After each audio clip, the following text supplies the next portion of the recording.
Chauhan family disappearance case. London में एक भारतीय परिवार के रहस्यमयी तरीके से गायब होने की दिल दहला देने वाली कहानी।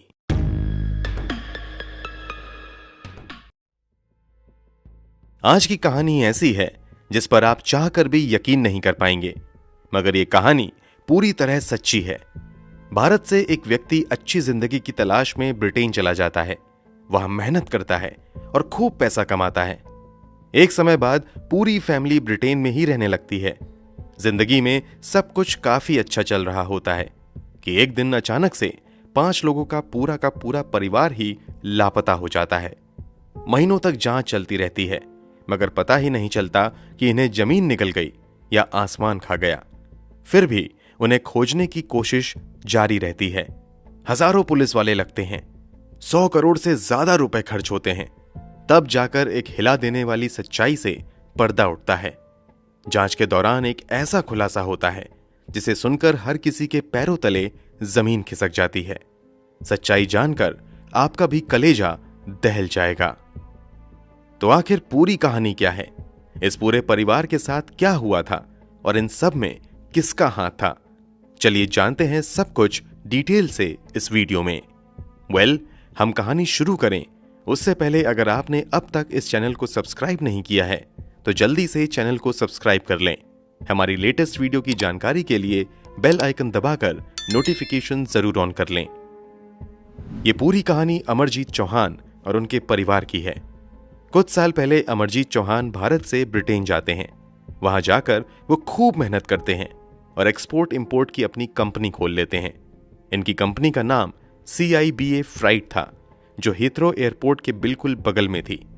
वहीं रहते हुए अमरजीत नैन्सी नाम की लड़की से शादी कर लेते हैं। नैन्सी पंजाब की रहने वाली थी। शादी के बाद से ही नैन्सी अपने पति अमरजीत तथा 2 छोटे बच्चों के साथ लंदन के पास में रह रही थीं। चूंकि नैन्सी का दूसरा बेटा महज 2 महीने का था, इसलिए बेटी की मदद करने के लिए नैन्सी की मां चरणजीत कौर भी उन दिनों लंदन में ही रह रही थीं। नैन्सी का एक भाई भी था जो न्यूजीलैंड में रहता था। भाई का नाम ओंकार वर्मा था। वैसे तो भाई बहन एक दूसरे से काफी दूर थे, मगर इन दोनों की अक्सर फोन पर बातें होती रहती थीं। हमेशा की तरह 14 फरवरी 2003 को भी नैन्सी अपने भाई ओंकार वर्मा को फोन करती है, मगर इस बार नैन्सी फोन पर कुछ घबराई हुई लग रही थी। ओंकार अपनी बहन से घबराहट की वजह पूछता है। इस पर नैन्सी जवाब देती है कि कल अमरजीत ऑफिस गए थे, उसके बाद से वापस नहीं आए हैं। नैन्सी के मुताबिक जब अमरजीत को ऑफिस से आने में देर होती है तो नैन्सी कई बार अमरजीत के नंबर पर फोन करती हैं, मगर अमरजीत का मोबाइल स्विच ऑफ आता है। थोड़ी देर बाद वो अमरजीत की कंपनी के नंबर पर फोन करती हैं। वहां से नैन्सी को जानकारी मिलती है कि अमरजीत एक अर्जेंट बिजनेस मीटिंग के लिए नेदरलैंड्स चले गए हैं। एक बड़े बिजनेसमैन के लिए अर्जेंट मीटिंग के लिए किसी दूसरे देश जाना बड़ी बात नहीं थी, मगर अमरजीत के नेदरलैंड्स जाने की बात सुनकर नैन्सी बिल्कुल घबरा जाती हैं, क्योंकि अमरजीत ने एक बार भी नैन्सी से किसी नई बिजनेस डील के बारे में या फिर नेदरलैंड्स जाने के बारे में कोई चर्चा नहीं की थी। अमरजीत के नेदरलैंड्स जाने की बात नैन्सी को इसलिए भी हजम नहीं हो रही थी क्योंकि नैन्सी को यह बात अच्छे से मालूम थी कि कुछ ही दिन पहले अमरजीत ने रेजिडेंसी परमिट के लिए अप्लाई किया था। इस कारण उसका पासपोर्ट ब्रिटेन गवर्नमेंट के ऑफिस में जमा था। अमरजीत के लिए बिना पासपोर्ट के नेदरलैंड्स जाना तो असंभव ही था। अभी नैन्सी ये सब कुछ समझने की कोशिश कर ही रही थी कि थोड़ी देर बाद उसके मोबाइल पर एक वॉइस मेल आता है। ये वॉइस मेल अमरजीत चौहान का ही था। वॉइस मेल में अमरजीत नैन्सी से कहता है कि तुम चिंता मत करो, मुझे कुछ अर्जेंट काम की वजह से ब्रिटेन के बाहर जाना पड़ा है। मैं बहुत जल्द वापस तुम लोगों के पास आऊंगा। ये मैसेज सुनकर तो किसी को भी सुकून मिल जाता, मगर इस वॉइस मेल के बाद नैन्सी की परेशानी और भी ज्यादा बढ़ जाती है, क्योंकि ये पहली बार था जब अमरजीत ने नैन्सी को कोई मैसेज इंग्लिश में दिया था। इससे पहले अमरजीत ने हमेशा नैन्सी से पंजाबी में ही बात की थी। 13 फरवरी 2003 को अमरजीत आखिरी बार काम पर गए थे, मगर वापस नहीं आए थे। इस पूरे घटनाक्रम की जानकारी नैन्सी ने अपने भाई ओंकार वर्मा को 14 फरवरी 2003 को दी थी। बहन से बातचीत के दौरान सारी बातें जानने के बाद ओंकार बहन को समझाता है और फोन रख देता है। अगले दिन यानी 15 फरवरी 2003 को जब ओंकार एक बार फिर से अपनी बहन को यह जानने के लिए फोन करता है कि अमरजीत वापस लौटे या नहीं, तो नैन्सी का फोन भी बंद आने लगता है। कई बार फोन करने के बाद भी कोई जवाब नहीं मिल पाता है। उधर ओंकार अपनी बहन से बात करने के लिए लगातार परेशान था, तो दूसरी तरफ अमरजीत की कंपनी सीबा फ्राइट के एम्प्लॉय भी लगातार नैन्सी को फोन कर रहे थे, मगर कामयाब नहीं हो पा रहे थे। थक हार कर कंपनी वाले स्थानीय पुलिस स्टेशन में फोन करते हैं और उन्हें बताते हैं कि 2 दिन से कंपनी के बॉस यानी अमरजीत चौहान काम पर नहीं आए हैं और अब उनकी वाइफ नैन्सी चौहान से भी संपर्क नहीं हो पा रहा है। जानकारी के बाद पुलिस की एक टीम सीधे अमरजीत के घर जाती है, तो वहां पता चलता है कि घर पर कोई नहीं है, यानी अब अमरजीत के साथ साथ अमरजीत की पत्नी नैन्सी और उनके 2 बच्चे तथा नैन्सी की मां सभी गायब थे। अभी पुलिस ये समझने की कोशिश कर ही रही थी कि अचानक से ये सभी कहां चले गए हैं। तभी पुलिस को एक चौंका देने वाली जानकारी हाथ लगती है। दरअसल अमरजीत और पूरे परिवार के गायब होने के बाद एक व्यक्ति एक लेटर के साथ अमरजीत की कंपनी में आता है, जिस पर अमरजीत का सिग्नेचर था। लेटर में अमरजीत ने लिखा था कि मैं इंग्लैंड से ऊब गया हूं, इसलिए अपनी मर्जी से इंग्लैंड को छोड़कर हमेशा हमेशा के लिए जा रहा हूं तथा ये कंपनी अब मैं नए मालिक को सौंप रहा हूं। इस लेटर के साथ साथ पूरा डॉक्यूमेंट भी था, जिस पर कंपनी के नए मालिक की पूरी डिटेल और अमरजीत का सिग्नेचर था। पुलिस इस पेपर की जांच पड़ताल करवाती है, तो पेपर बिल्कुल सही पाया जाता है। इस तरह पुलिस ये मान लेती है कि अमरजीत चौहान वास्तव में इंग्लैंड से ऊब गए हैं, इसलिए वो देश छोड़कर कहीं चले गए हैं। यहां से पुलिस की जांच भी काफी ढीली हो जाती है। दूसरी तरफ इन लोगों को गायब हुए 6 हफ्तों से ज्यादा समय बीत जाता है। इसी बीच इंग्लैंड के स्थानीय न्यूज़पेपर में भी अमरजीत चौहान से जुड़ी एक खबर छपती है, जिसमें यह दावा किया जाता है कि अमरजीत बहुत ज्यादा फाइनेंशियल प्रॉब्लम झेल रहे थे, इसलिए उन्होंने चुपचाप अपनी कंपनी बेच दी और देश छोड़कर चले गए हैं। पुलिस के साथ साथ अमरजीत की कंपनी के दूसरे कर्मचारी तथा आसपास के सभी लोग ये बात मान चुके थे कि अमरजीत अपनी मर्जी से इंग्लैंड छोड़कर चले गए हैं, मगर न्यूजीलैंड में रह रहा नैन्सी का जो भाई था, उसे ना तो पुलिस के दावों पर यकीन हो रहा था और ना ही अमरजीत के देश छोड़कर जाने वाली बात हजम हो रही थी। इसलिए जब पुलिस की तरफ से इस केस में कुछ ज्यादा पहल नहीं की जाती है, तो आखिरकार 5 मार्च 2003 को ओंकार वर्मा न्यूजीलैंड से सीधा लंदन चला आता है। लंदन आकर ओंकार वर्मा लगातार पुलिस पर अमरजीत को ढूंढने का दबाव बनाता है, मगर पुलिस बहुत ज्यादा इंटरेस्ट नहीं लेती है। अंत में ओंकार पुलिस के खिलाफ एक अभियान शुरू कर देता है। तब जाकर पुलिस फिर से जांच करने को तैयार हो जाती है। केस की जांच फिर से शुरू होती है और पुलिस जांच की शुरुआत अमरजीत के घर से करती है। होना तो ये चाहिए था कि पुलिस इन लोगों के लापता होने के पहले ही दिन घर में जाकर तलाशी ले, मगर ये तलाशी कई हफ्तों बाद हो रही थी। जब पुलिस अमरजीत के घर जाती है, तो घर के अंदर की स्थिति देखकर कहीं से भी नहीं लग रहा था कि लोग अपनी मर्जी से घर छोड़कर गए हैं, क्योंकि घर के अंदर कपड़े अभी भी वॉशिंग मशीन में पड़े हुए थे, जबकि कुछ खाना टेबल पर पड़ा हुआ था। अमरजीत के जो 2 छोटे बच्चे थे, उन दोनों के ही कपड़े यूं ही कमरे में पड़े हुए थे। यहां तक कि नैन्सी की मां चरणजीत कौर के भी कपड़े वहीं पड़े थे। इतना ही नहीं, चरणजीत कौर अक्सर गुरु ग्रंथ साहिब अपने साथ लेकर चलती थीं, मगर यह पहली बार था जब उनका गुरु ग्रंथ साहिब वहीं टेबल पर पड़ा हुआ था। टेबल पर गुरु ग्रंथ साहिब को देखकर ओंकार वर्मा पुलिस वालों को बताता है कि मां सब कुछ छोड़ सकती है, मगर वो गुरु ग्रंथ साहिब को छोड़कर इस तरह कभी नहीं जा सकती है। अभी पुलिस ये सब जांच कर ही रही थी कि पुलिस को कहीं से ये भी जानकारी मिलती है कि लंदन में ही रह रहे अमरजीत के कुछ रिश्तेदारों को फ्रांस से एक लेटर आया है। कथित तौर पर यह लेटर अमरजीत ने खुद लिखा था, जिसमें उसने लिखा था कि मैं परिवार के सभी लोगों को लेकर भारत आ गया हूं, क्योंकि मैं इंग्लैंड से बुरी तरीके से ऊब गया था। यह लेटर भले ही अमरजीत के नाम से लिखा गया था, मगर अमरजीत के रिश्तेदारों को यह बात हजम नहीं होती है, क्योंकि अमरजीत अक्सर अपने हाथ से ही लेटर लिखा करते थे, मगर जो लेटर उन्हें मिला था वो कंप्यूटर से टाइप किया गया था। अमरजीत चौहान और उनके परिवार वालों को गायब हुए 1 महीने से ज्यादा बीत चुका था और अब तक पुलिस किसी नतीजे पर नहीं पहुंच पाई थी। हालांकि घर की तलाशी के दौरान जो कुछ हालात घर के अंदर देखने को मिले थे, उससे अंदाजा लग रहा था कि ये लोग अचानक से अपनी मर्जी से तो नहीं गए हैं। अगर अपनी मर्जी से गए होते तो घर के अंदर सामान यूं ही नहीं बिखरा होता। इसलिए ओंकार वर्मा द्वारा अमरजीत चौहान समेत पूरे परिवार के अपहरण की आशंका जताए जाने के बाद स्थानीय पुलिस अब इस पूरे केस को 21 मार्च 2003 को Scotland yards serious crime group को सौंप देती है। Scotland yard serious crime group case अपने हाथ में लेने के बाद जांच आगे बढ़ाती है, मगर कई हफ्तों की जांच के बाद भी उसके हाथ कुछ नहीं लगता है। पूरा चौहान परिवार फरवरी महीने में गायब हुआ था और अब आ चुका था अप्रैल 2003।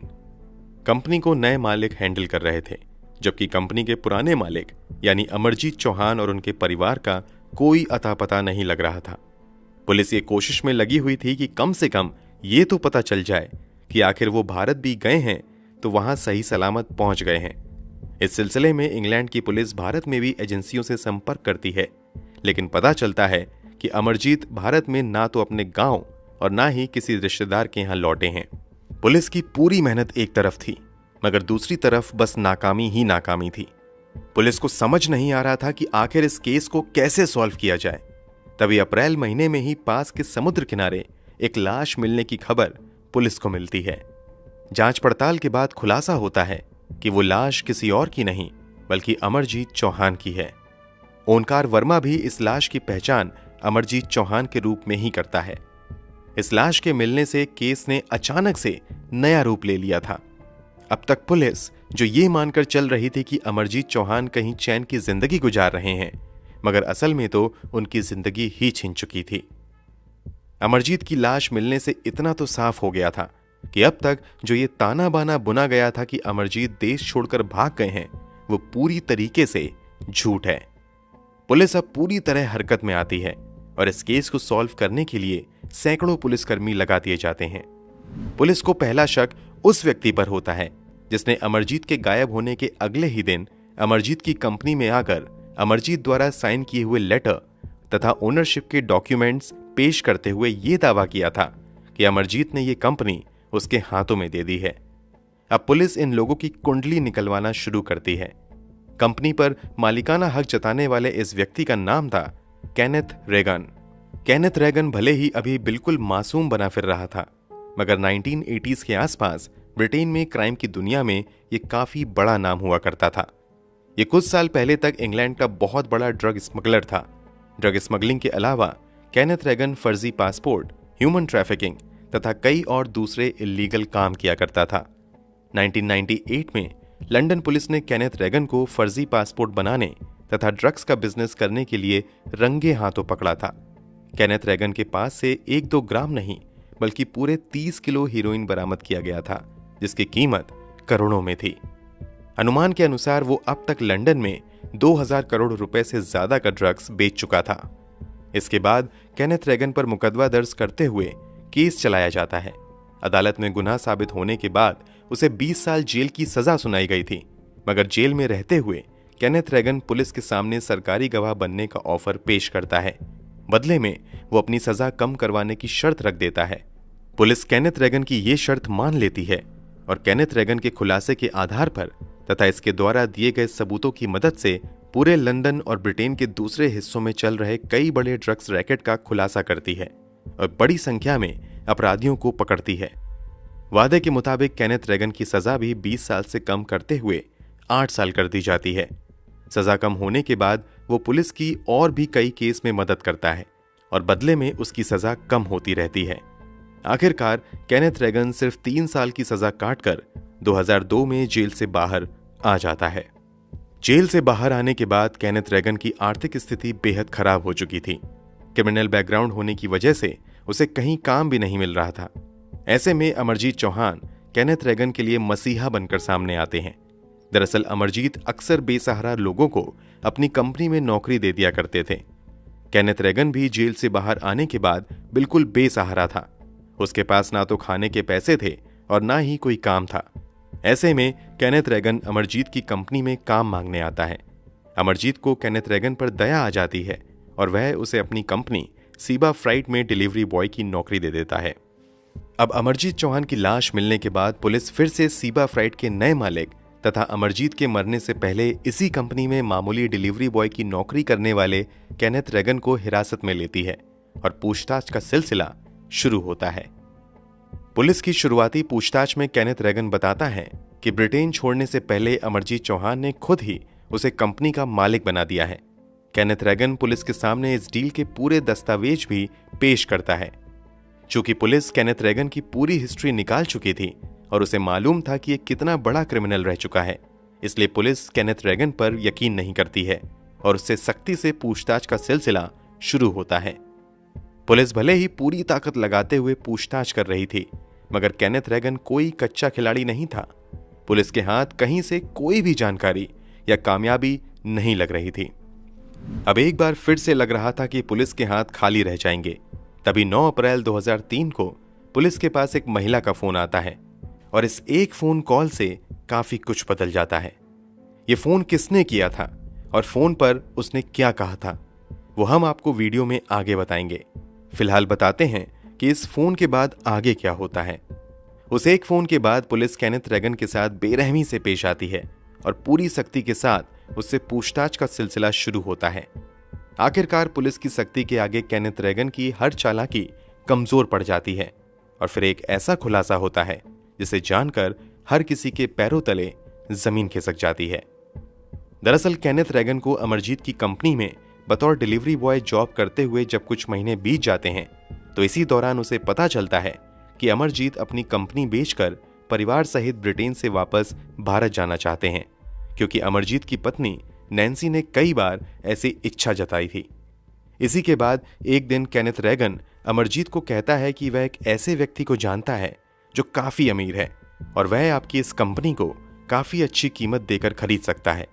चूंकि अमरजीत इस कंपनी को बेचना ही चाहते थे, इसलिए अमरजीत केनेथ रैगन से कहते हैं कि ठीक है, उस खरीदार से हमारी मीटिंग करवाओ ताकि इस डील को फाइनल किया जा सके। इसी के बाद 12 फरवरी 2003 को केनेथ रैगन अमरजीत को कंपनी के खरीदार से मीटिंग के लिए अपने घर पर आने को कहता है। केनेथ रैगन अमरजीत को यह भरोसा दिलाता है कि इस कंपनी को खरीदने वाला व्यक्ति उसके घर पर ही मीटिंग करना चाहता है। इसी के बाद जैसे ही अमरजीत बिजनेस डीलिंग के लिए केनेथ रैगन से मिलने उसके घर पर आता है, केनेथ रैगन अपने 2 अन्य साथियों के साथ मिलकर अमरजीत को किडनैप कर लेता है। किडनैपिंग के बाद अमरजीत को बुरी तरीके से मारा पीटा जाता है और उसे कई सारे ब्लैंक दस्तावेज पर जबरदस्ती साइन करने को कहा जाता है। जब अमरजीत साइन करने को तैयार नहीं होता है तो एक बार फिर से अमरजीत को बुरी तरीके से पीटा जाता है और आखिरकार उससे कई सारे ब्लैंक पेपर पर साइन करवाए जाते हैं। साथ ही पहले से तैयार किए गए ओनरशिप ट्रांसफर पेपर पर भी अमरजीत के सिग्नेचर ले लिए जाते हैं। सिग्नेचर लेने के बाद अमरजीत से एक वॉइस मेल अपनी पत्नी नैन्सी को भी भेजने को कहा जाता है, जिसमें अमरजीत से कहा जाता है कि तुम अपनी पत्नी से कहो कि मैं बिजनेस डीलिंग के लिए देश के बाहर जा रहा हूं। अमरजीत से ये सब कुछ करवाने के बाद बड़ी ही बेरहमी से उसे मार दिया जाता है। शुरू में केनेथ रैगन का प्लान यही था कि अमरजीत को मारने के बाद वो सारे पेपर ले जाकर कंपनी में देगा और वो कंपनी का मालिक बन जाएगा, मगर बाद में उसे लगता है कि अमरजीत की पत्नी तथा बच्चों के रहते उसका कंपनी हत्याने का प्लान पूरी तरीके से कामयाब नहीं हो पाएगा। इसलिए वो अमरजीत को मारने के बाद 15 फरवरी 2003 को अपने एक दोस्त के साथ अमरजीत के घर जाता है और घर के अंदर ही अमरजीत की पत्नी नैन्सी, अमरजीत के 18 महीने के बेटे देवेंद्र तथा 2 महीने के बेटे रविंदर तथा नैन्सी की मां चरणजीत कौर को मौत के घाट उतार देता है और इन सभी की लाश को ठिकाने लगा देता है। इसके बाद केनेथ रैगन अमरजीत के साइन किए हुए ब्लैंक पेपर पर एक फर्जी लेटर लिखता है, जिसमें अमरजीत के परिवार सहित इंग्लैंड छोड़कर जाने की मनगढ़ंत बातें लिखता है। इस घटना के बाद पुलिस पूरी घटना के मुख्य आरोपी केनेथ रैगन को गिरफ्तार कर लेती है। इस घटना को अंजाम देने में उसका साथ देने वाले उसके दोस्त विलियम हॉर्नसी तथा पीटर लीस की जब तलाश शुरू होती है तो पता चलता है कि ये दोनों पहले ही देश छोड़कर भाग चुके हैं। ये दोनों भले ही देश छोड़कर भाग चुके थे, मगर काफी मेहनत के बाद जर्मनी में इन दोनों को गिरफ्तार कर लिया जाता है और वापस इंग्लैंड लाया जाता है। हमने आपको केनेथ रैगन की साजिश, उसके अपराध तथा खुलासे के बारे में बस कुछ मिनट में बता दिया, मगर पुलिस को ये जानकारी जुटाने में लगभग 1 से 1.5 साल का समय लगा था। इतना ही नहीं, इस पूरे केस पर 1000 से ज्यादा पुलिस अधिकारी ने दिन रात काम किया था। इस अकेले केस को सॉल्व करने में 100 करोड़ रुपए से ज्यादा का खर्चा आया था। आपके मन में एक सवाल अभी भी चल ही रहा होगा कि आखिर पुलिस के पास वो फोन किसने किया था। दरअसल पुलिस के पास वो फोन किसी और ने नहीं, बल्कि कभी केनेथ रेगन की गर्लफ्रेंड रही बेलिंडा ब्रेवन ने किया था। हुआ यूं था कि अमरजीत को मारने के बाद केनेथ रेगन अपने दोस्त विलियम हॉर्नसी के साथ अमरजीत के घर जाता है और बस कुछ ही मिनट में अमरजीत की पत्नी नैन्सी, अमरजीत के 2 बेटों तथा नैन्सी की मां की हत्या कर देता है।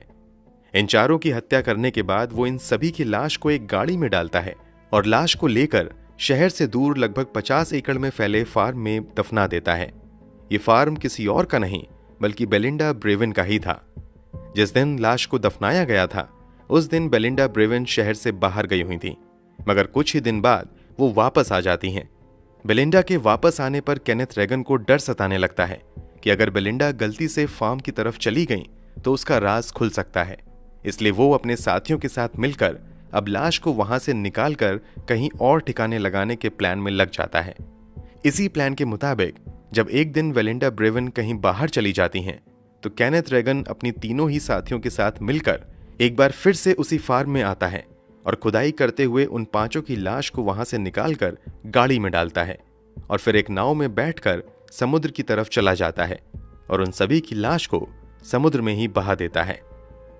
जब केनेथ रेगन ये सब कुछ कर रहा था तभी बेलिंडा ब्रेवन वापस अपने फार्म के पास आ जाती हैं।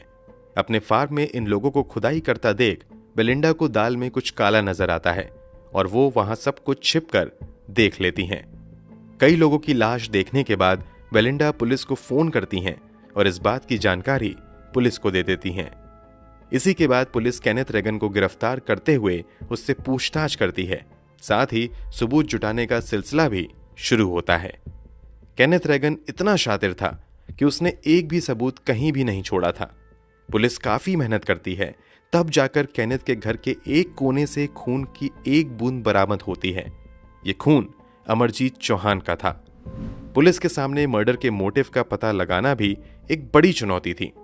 जांच पड़ताल और पूछताछ में खुलासा होता है कि दरअसल केनेथ रेगन भले ही जेल से छूट गया था, मगर एक बार फिर से वो ड्रग्स स्मगलिंग का धंधा शुरू करना चाहता था। स्मगलिंग के लिए उसे एक ऐसी कंपनी की तलाश थी जिसकी आड़ में वो अपना ड्रग्स मंगवा सके। जैसे ही केनेथ रेगन को पता चलता है कि अमरजीत अपनी कंपनी को बेचना चाहते हैं, वो पहली साजिश के तहत खुद को मजबूर बताकर अमरजीत की कंपनी में डिलीवरी बॉय की नौकरी करता है। फिर फर्जी खरीदार खड़ा करता है।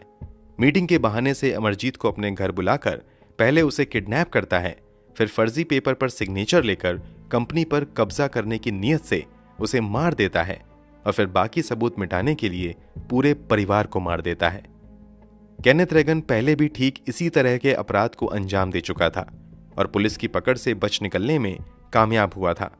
इसलिए उसे इस बार भी यकीन था कि वो बच जाएगा, मगर इस बार वो पकड़ा जाता है। जब पुलिस सारे सबूत और गवाह इकट्ठे कर लेती है तो 2004 के नवंबर महीने में सभी आरोपियों पर 5 लोगों की हत्या, अपहरण समेत कई धाराओं के तहत मामला दर्ज करते हुए केस शुरू होता है। पूरी सुनवाई के बाद अदालत 2005 के अप्रैल महीने में इस केस के मुख्य साजिशकर्ता केनेथ रेगन तथा उसके सहयोगी हॉर्नसी को घर के सभी सदस्यों की हत्या करने के जुर्म में उम्र कैद की सजा सुनाती है, जबकि अमरजीत चौहान की हत्या का दोषी पाते हुए पीटर लीस को 23 साल की सजा सुनाई जाती है। आपकी जानकारी के लिए बता दें कि 2003 के अप्रैल महीने में पहले अमरजीत चौहान की लाश मिलती है, फिर जुलाई महीने में अमरजीत की पत्नी नैन्सी की भी लाश मिल जाती है। नैन्सी की लाश उस समय मिली थी जब कुछ मछुआरे समुद्र में मछली पकड़ रहे थे। जब उन्होंने जाल फेंका तो उसमें नैन्सी की लाश फंस गई। 2003 के ही नवंबर महीने में नैन्सी की मां चरणजीत कौर की लाश भी समुद्र किनारे मिल जाती है। इन 3 लाशों की डेड बॉडी तो मिल गई, मगर दोनों छोटे बच्चों की लाश आज तक बरामद नहीं की जा सकी। दोस्तों, इस पूरी घटना पर आप क्या कहना चाहेंगे? कमेंट बॉक्स में जरूर बताएं। अगर आपको हमारी मेहनत पसंद आई हो तो इस वीडियो को लाइक करते हुए शेयर भी करें। अगर आपने अब तक इस चैनल को सब्सक्राइब नहीं किया है तो जाने से पहले इस चैनल को जरूर सब्सक्राइब कर लें। क्राइम की दुनिया से जुड़ी ऐसी ही सच्ची कहानियों के लिए बेल आइकन दबाकर नोटिफिकेशन जरूर ऑन कर लें। धन्यवाद।